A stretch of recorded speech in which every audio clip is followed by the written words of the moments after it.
What's up, haters? That's back at it again with some more spoilers. My throat's doing better-ish, I guess. So let's start with Davriel, Rogue Shadow Mage from that one book.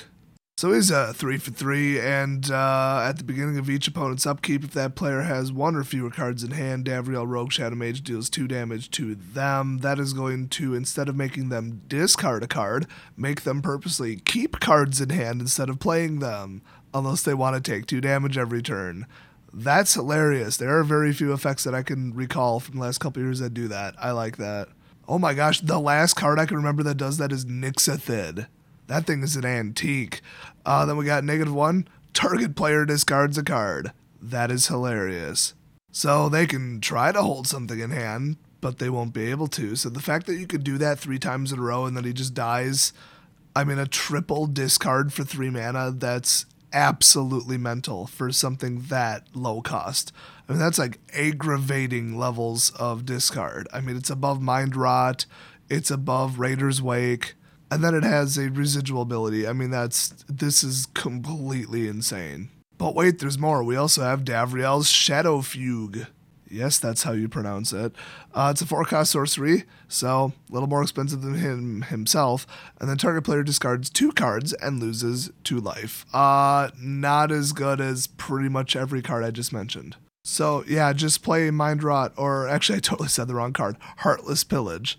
Raider's Wake is really similar though. Next up, who's the good boy?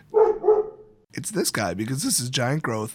1-cost instant, target creature gets +3/+3 till end of turn. You know the card. So Titanic Growth, in case you forgot, is 2 mana, +4/+4 instant speed.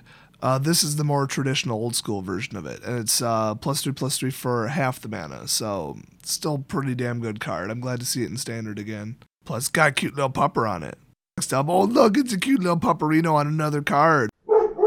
And some guy too, who cares about the guy? It's a cute doggo. But this is Jing Yangu or something like that, Wildcrafter. He was in the Chinese only thing that was also released in America, but a different version of it, and whatever. This is just a dumb idea, honestly. It's just pandering, manipulative, and stupid. But yeah, he's a 3 for 3. Each creature you control with +1/+1 counter on it has tap, add 1 mana of any color. We've seen that effect before. That's actually pretty wild. I mean, usually if something has a counter on it, you would want to swing with it, but this would really, like, as an option, hit the gas pedal for an Explorer deck. So I would fully expect to run like 2 of him in any Explorer deck. And that is -1 is obviously put a 1/1 counter on target creature. So that's pretty wild. This guy's pretty damn good. Next up, we got Kiora's Dam Breaker. Come on, language people here. This is the family channel. Kiora's Darn Breaker. Wait, is she actively trying to help destroy Ravnica? Gee, you know what'll really hurt Nicol Bolas? Let's go upstream and blow the dam up. Really? Anyway, when it enters the battlefield, which it's never going to do because it costs 6, proliferate. It's just a straight up 5/6. I mean, kind of neat for sealed. I don't know if this will really be the best constructed card ever.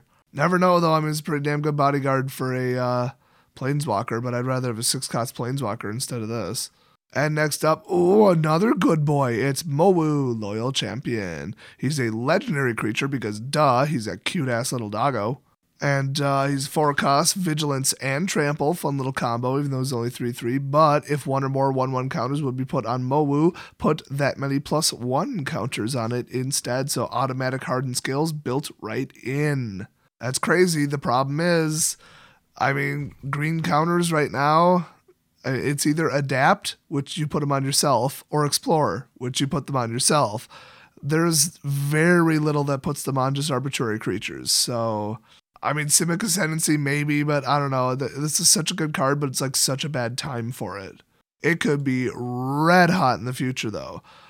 Next up, some Teferi crap. I'm sure this is going to be overpowered garbage. You could put his name on literally anything right now and people would hate it. So it's a 2-cost blue instant, exile target permanent you control, return to the battlefield under its owner's control at the beginning of the next end step. Oh god, a Planeswalker Flickerer. Screw you too. If it enters the battlefield as a creature, it enters with an additional 1/1 counter on it. Yeah, that's what we needed. A universal instant speed flicker that also benefits creatures. That's utterly ridiculous. Next, Vivian Champion of the Wilds, because we just needed another Vivian, and she's one of the rare ones too, by the way. So her passive is you may cast creature spells as though they had flash. Haha, bullshit, you can. Teferi's going to be out in play. But if you're not playing against Teferi, which I can't imagine when that would ever possibly happen, maybe some kind of casual kitchen table game, I don't know, maybe in Commander, that would be pretty nice. You could just flash something in and be like, hi, I'm blocking, what's up? And it does kind of give pseudo haste to it. I mean, you got to hold off on using the mana on your actual turn, wait until the end of your opponent's turn, or the middle of their combat, and then flash it in, so it's not really haste, but it's interesting. It feels like it. So her +1 is until until your next turn, up to one target creature gains vigilance and reach. So there's your little defense person sitting there protecting all the planeswalkers, because duh, everybody's going to run Super Friends.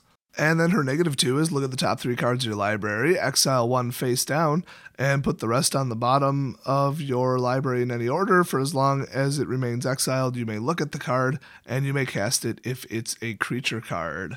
And if it's a creature card, it has flash. I'm assuming she's still in play, so even if she gets destroyed, you can still cast it. I hate effects like that, but they are granting the playability directly to the card with that phrasing. I don't think that they would rule otherwise. So yeah, that's just good. I mean, will it have a deck to go in? I don't know. Maybe, maybe not, but that's really good. And finally, Vivian's coming for that picnic basket. With, of course, Vivian's Grizzly. So this is a 3-cost 2/3 Bear Spirit. Look at the top card of your library for 4, by the way. If it's a creature or planeswalker card, you may reveal it and put it into your hand. Boy, if you whiff on that, ouch.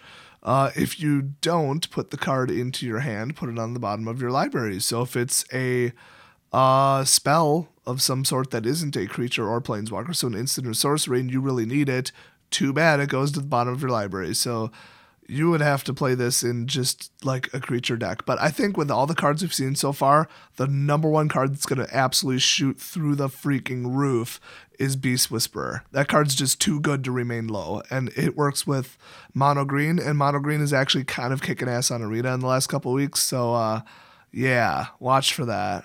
We haven't seen a green just continuous draw, dump stuff out, just go deck in quite a while. Now, it's still susceptible to board wipes. Settle the Wreckage is still a thing. But especially after rotation, this is going to be super hot. So that's it for now. I'm sure we'll see some more by tomorrow, which hopefully I'll have less to do and more of a voice. Still got to hopefully film the trailer reaction today, though. So watch for that in a bit, and I will see you guys next video.